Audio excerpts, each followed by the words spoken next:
Story 1. The Silent Debt. It was an ordinary Tuesday night, one of those that should have felt comforting, but I couldn't shake off the tight knot in my stomach.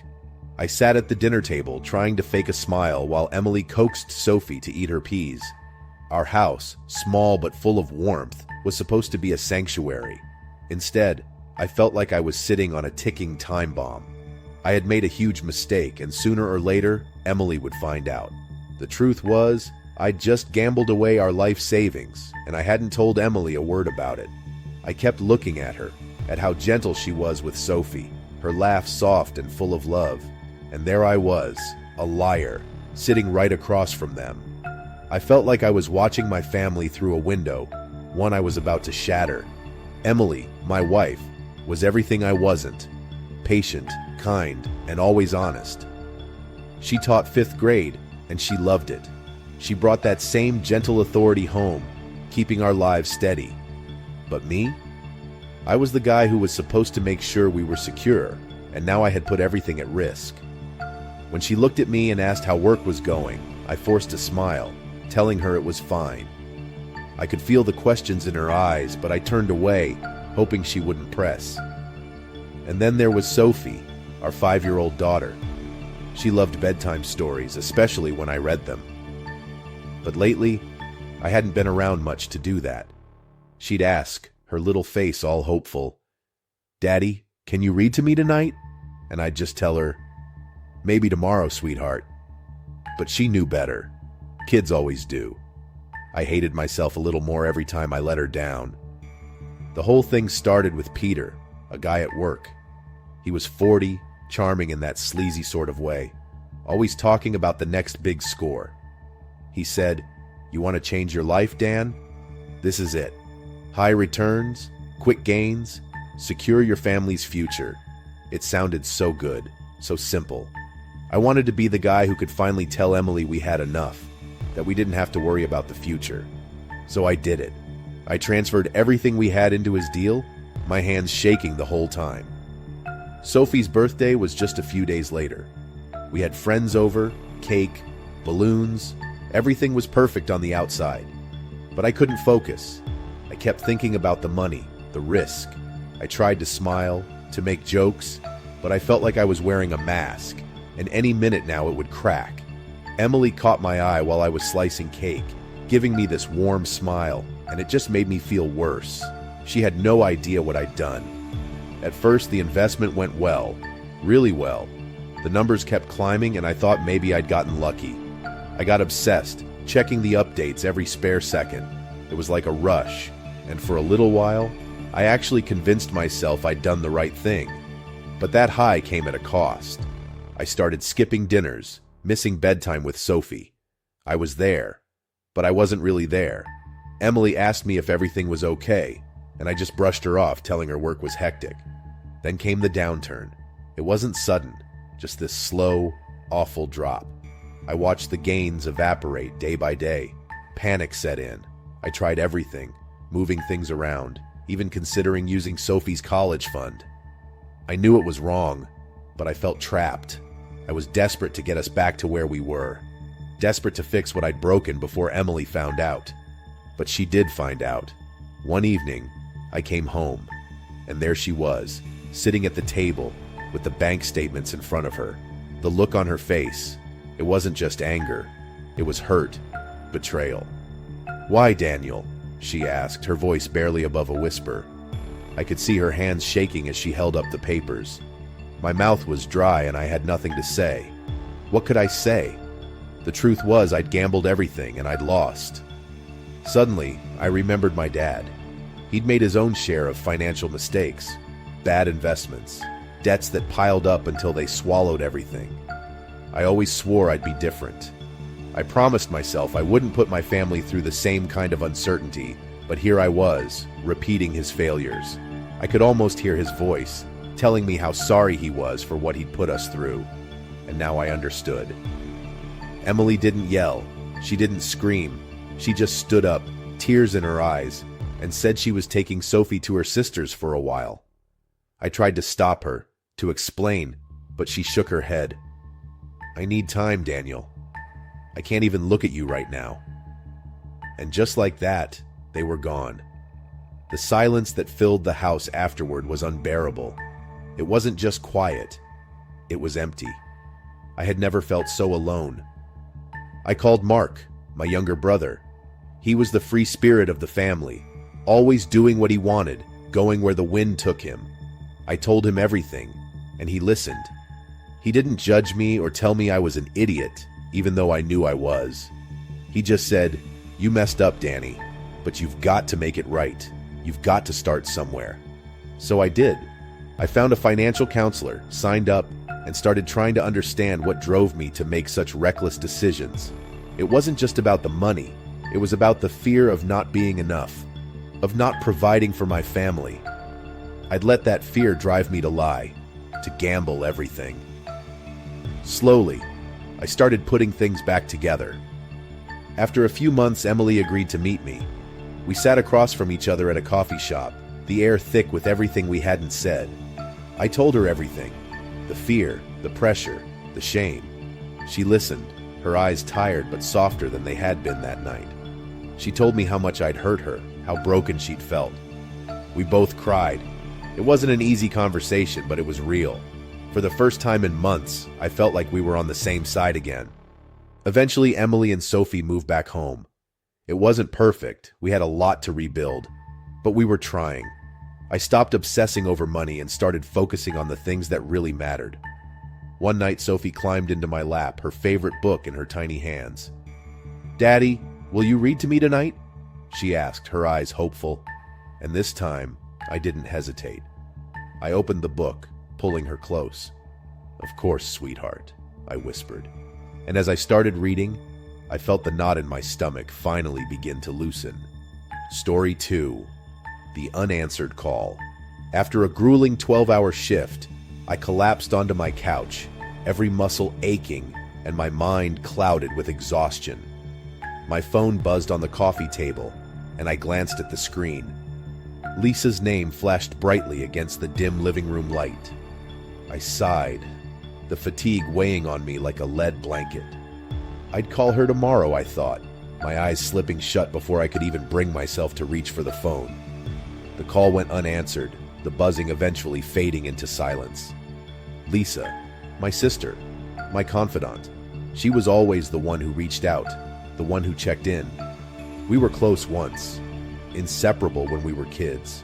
She was the older one by 4 years, the one who always seemed to know what to do when I didn't. But life had a way of pulling us in different directions, and lately, it felt like we were strangers navigating different worlds. She was a lawyer, busy with cases and clients, while I was an ER nurse drowning in 12-hour shifts and endless patient care. Then there was Michael. He was part of my world too, at least until a couple of months ago. A paramedic, we often crossed paths at the hospital. It had been strange at first, seeing him after the breakup, those awkward moments where our eyes met across a crowded room, and neither of us knew whether to smile or look away. I still felt that pull towards him, but I couldn't go back. I couldn't reopen the wounds that hadn't fully healed. That night, the same nagging feeling tugged at me. I brushed it off as fatigue, but looking back, I wish I'd paid attention. I wish I'd just answered the call. Work consumed me. I picked up every extra shift I could get, anything to avoid the quiet of my apartment, the silence that made everything real. The emptiness left behind by Michael was hard to ignore. I hated the way my brain filled in the gaps, his laughter echoing in my head, the way he used to make me feel like maybe everything was going to be okay. So I filled my time with patients and emergency cases, trying to drown it all out in the chaos of the ER. Lisa called again a few days later, asking if I was coming to our parents' anniversary dinner. I declined. I had just gotten off a shift, and I couldn't imagine plastering on a smile for a family gathering. Lisa didn't say much after that. She just hung up, her voice tight, and I could hear the disappointment in her silence. We used to be so close, and now it was like we were on opposite sides of a canyon, shouting across a gap that only seemed to get wider. Michael tried to reach out, too. He sent a few texts, the kind that started casual, asking how I was, wondering if I was okay. I ignored them. I couldn't let him back in, not when I was barely keeping it together. The last thing I needed was to reopen old wounds, to risk hurting even more. The day it all changed started like any other. I was in the ER, halfway through another shift, running on caffeine and adrenaline. Then, they brought in a trauma case, a hit and run. I didn't think much of it at first, just another patient in a long line of patients. But when I walked into the trauma bay and saw her lying there, everything stopped. The world seemed to blur at the edges as I recognized her face. It was Lisa, my sister.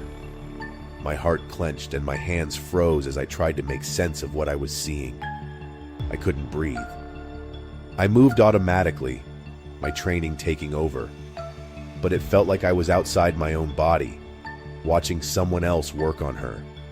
I was numb, my brain refusing to accept what was right in front of me. But it didn't matter what I did. It was too late. Lisa was gone before I could even try to save her. She was just gone. I don't remember much about the hours that followed. I remember Michael showing up, his face pale as he tried to comfort me. I remember pushing him away, the anger and guilt twisting inside me. He told me he was there for me, that I didn't have to go through it alone, but I couldn't listen. I didn't deserve his kindness. Not after I ignored her calls. Not after I let her down. Later that night, after the chaos had settled and the world had gone quiet again, I listened to her last voicemail. Her voice was soft, tired, but hopeful. She said she missed me. She said she had something important to tell me, something she wanted to share. She wanted us to get past whatever was keeping us apart. She wanted to see me, and I had ignored her. I stood outside the hospital, the city noise muted against the weight of my grief.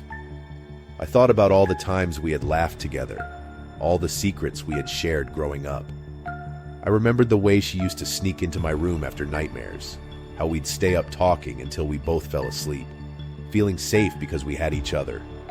I had let her down in the worst way possible, and there was no fixing it now.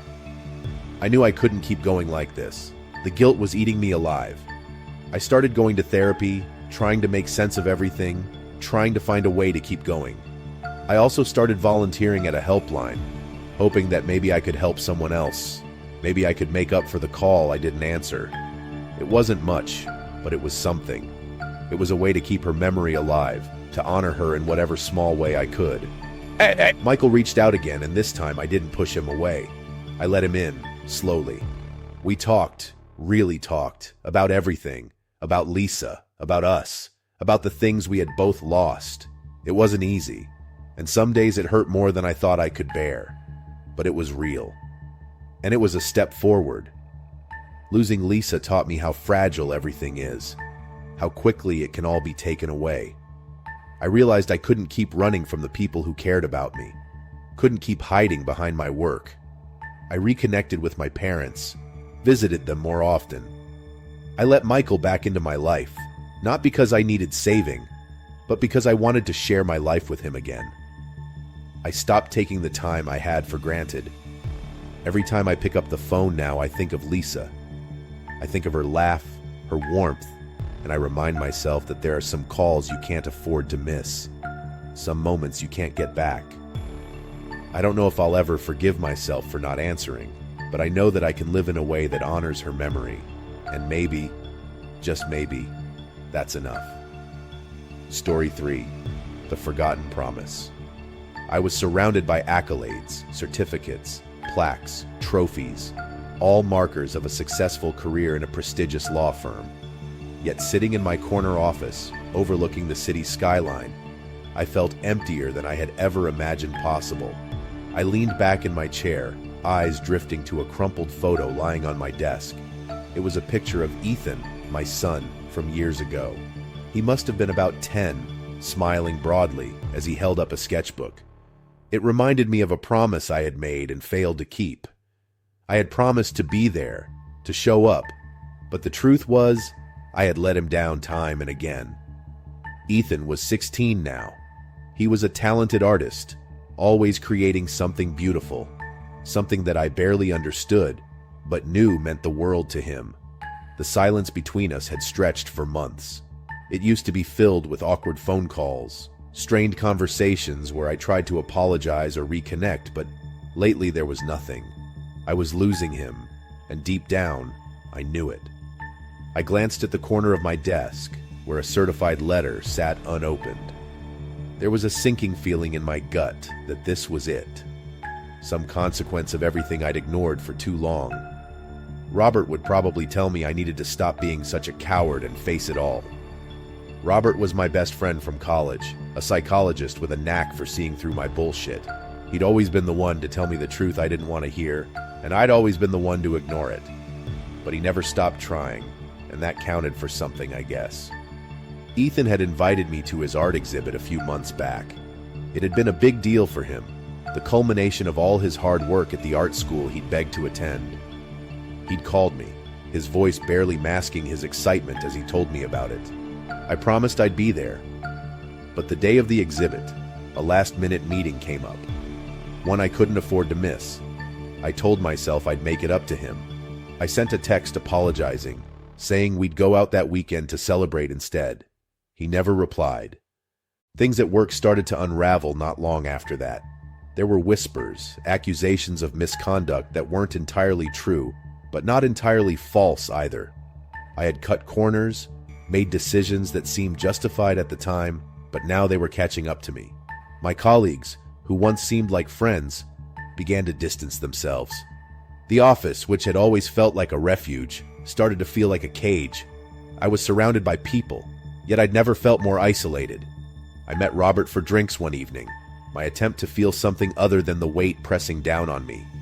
He listened while I talked, mostly about work, the investigation, the stress. When I finally stopped, he looked me in the eye, his expression as serious as I'd ever seen it. "You need to fix things with Ethan, Marcus," he said. "You can't replace your family with work. You think this stuff matters, but it doesn't. Not like he does." I nodded, told him I'd think about it, but even then, I knew I wouldn't do anything. Not yet. Not until it was too late. A few weeks later, I found out Ethan was planning to move abroad with his mother. She had a new job offer, and he had decided to go with her. I tried calling him, texting, anything to get him to talk to me, but there was nothing, just silence. I knew I had pushed him too far, let him down one too many times.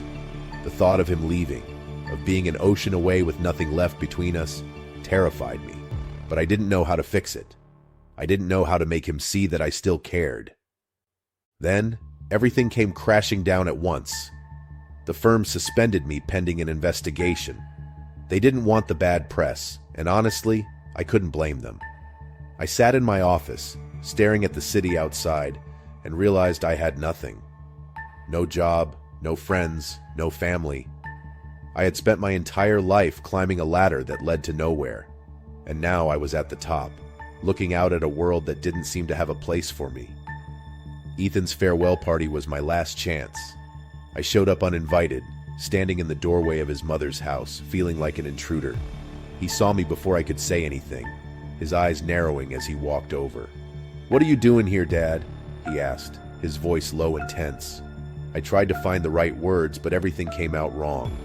I told him I was sorry, that I knew I had messed up, that I wanted to make things right. He looked at me, his expression filled with years of hurt and disappointment.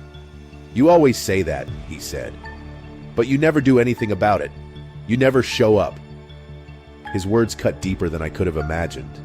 I stood there, memories flooding back, missed birthdays, broken promises, all the times I had chosen work over him. I saw it all through his eyes, the way I had let him down over and over again. He was right. I hadn't shown up, and I had no right to ask for anything now, but I wasn't ready to give up. Not this time. I resigned from the firm the next day. It was the first real decision I'd made in years that felt right. I didn't know what was going to happen next, but I knew I needed to fight for Ethan, to prove to him that he mattered more than anything else. It wasn't easy. He didn't trust me, and I couldn't blame him. But I was patient. I showed up, at his school, at his art shows, whenever he'd let me. Slowly, he started to let me back in. We began spending weekends together, exploring art galleries, talking about his projects. He showed me his sketches, his paintings, and I saw a side of him I had never taken the time to understand. I realized how talented he was, how much passion he had for what he did. And for the first time, I felt like I was getting to know my son. Not just as my child, but as a person. Choosing my family over my career changed everything. I lost a job, but I found something far more important. I found my son. I found a chance to be the father I should have been all along. And as Ethan and I sat side by side, watching people admire his work at his latest exhibit, I knew that this was where I was meant to be. Not in some corner office, not surrounded by plaques and trophies, but here, with him, building something real, something that mattered.